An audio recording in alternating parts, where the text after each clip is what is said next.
चंद्रपूर, पद्मापूर, मोहोर्ली, ताडोबा, चिमूर, उमरेड आणि नागपूर या दरम्यान आपल्याला काही खांब आहेत रस्त्याच्या बाजूला.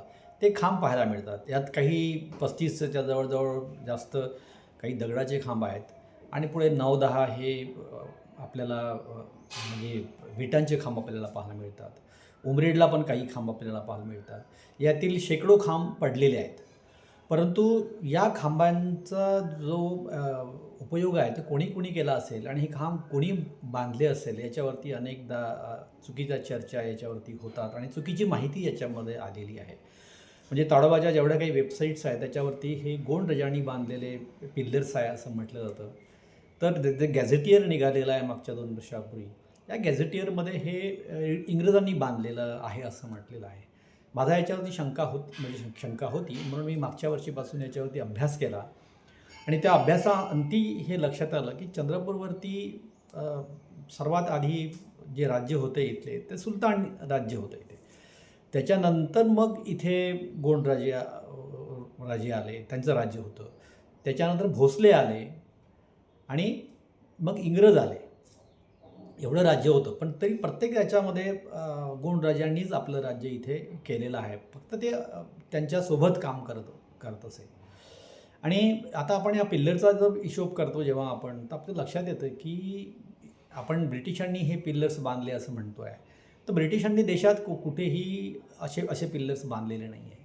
ब्रिटिश हे हुशार होते. ब्रिटिश हे रस्ते बांधायचे, ब्रिटिश हे रेल्वे बांधायचे.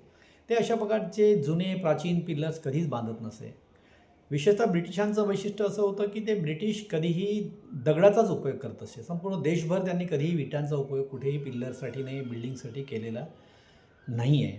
आणि ब्रिटिशांचे जे उल्लेख आपल्याला ब्रिटिश गॅझेटियरमध्ये आपल्याला आढळतात किंवा ब्रिटिशांच्या काही पुस्तकात आढळतात, तर त्यांचं स्पष्ट म्हणते ते रेकॉर्ड घ्यायचे पूर्ण.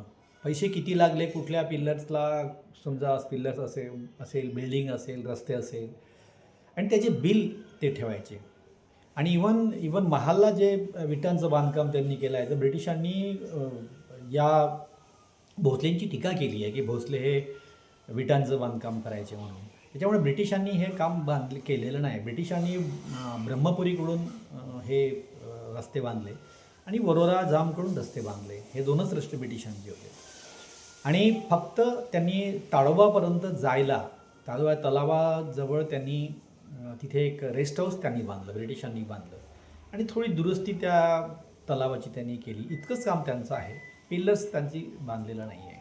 आता गोंड राजाचा जेव्हा उल्लेख आपण करतो, तर गोंड राजे जे होते इथले, जे चंद्रपूरचे, हे शिरपूर, चंद्रपूर, कळंब आणि तिकडे यवतमाळ जिल्ह्यामध्ये इतक्याच ठिकाणी हे यांचं राज्य होतं. हे कधी इथले जे राजे होते ते कधीही नागपूरला गेले नाही आणि नागपूरचे गोंड राजे कधीही आपल्या चंद्रपूरला आले नाही. यांचा संबंध नव्हता. त्याच्यामुळे नागपूरला जायला कधीही गोंड राजे इथून जात नसे, या ताडोबा मार्गे जात नसे. आणि गोंड राजे पण कधीही अशा प्रकारचा जो दगडांचा उपयोगच ते करायचे, ते कधी विटांचा उपयोग पण ते करत नसे. त्याच्यामुळे ते पण सिद्ध होतं की हे जे पिल्लर्स आहेत ते गोंड राजांनी पण बांधलेलं नाही. शेवटी आपण भोसलेंचा जर विचार करतो, तर भोसले जेव्हा इथे आले 1751 आणि 1851च्या दरम्यान 100 वर्ष राज्य जे आहे भोसलेंचं राज्य चंद्रपूरच्या इथे होतं. आणि यांनी गोंड राजांना जिंकून पण घेतलं, तरी पण गोंड राजांना त्यांनी सोबत ठेवलं. आणि मग ह्या भोसलेंना जेव्हा जायचं होतं ते घोड्याने यायचे, त्यांच्याकडे दुसरं वाहनं नव्हते. तर तेव्हा नागपूर ते चंद्रपूर हे भोसले घोड्याने यायचे आणि घोड्याने येताना त्यांना शॉर्टकट पाहिजे होता. आणि म्हणून त्यांनी हा जो नागपूर, उमरेड, ताडोबा, मोर्ली, पद्मापूर आणि चंद्रपूर इतका हा मार्ग त्यांनी निवडला. दुसरं, भोसलेंना चंद्रपुरामध्ये सर्वाधिक जे काम होतं कापडाचं, ते आपले कापडाचं काम होतं. म्हणजे 13व्या-14व्या शतकापासून इथे कापडाचं काम होतं. आणि मग इथले व्यापारी जे आहेत, भोसल्यांनी लक्षात आलं की हे व्यापारी आपण नागपूरला इथून घेऊन जायचे. सावलीला सर्वात मोठा जिल्ह्यातला व्यापार होता. मग तिथल्या व्यापाऱ्यांना नागपूर मार्गे म्हणजे ताडोबा मार्गे न्यायचं होतं. तर मग कसं न्यायचं? तर त्यासाठी त्यांनी पूर्ण शेकडो पिल्लर्स त्यांनी ॲक्च्युली बांधलेले आहेत. त्यातले अर्ध्या म्हणजे खूप काही पिल्लर्स पडलेले आहेत. तर तेव्हा हे जे पिल्लर्स होते हे पिल्लर्स भोसलेंनी स्वतःसाठी आणि इथल्या व्यापाऱ्यांसाठी हे पिल्लर्स बांधलेले होते. आणि म्हणून इथल्या ज्या गॅझेटियरमध्ये जो उल्लेख चुकीनं आलेला आहे की हा ब्रिटिशांनी बांधलेला आहे, कारण ब्रिटिशांचा कुठेही उल्लेख नाही किंवा कोणाच्याही समोरचा उल्लेख नाही आहे, तर हे दुरुस्ती करण्यात यावी.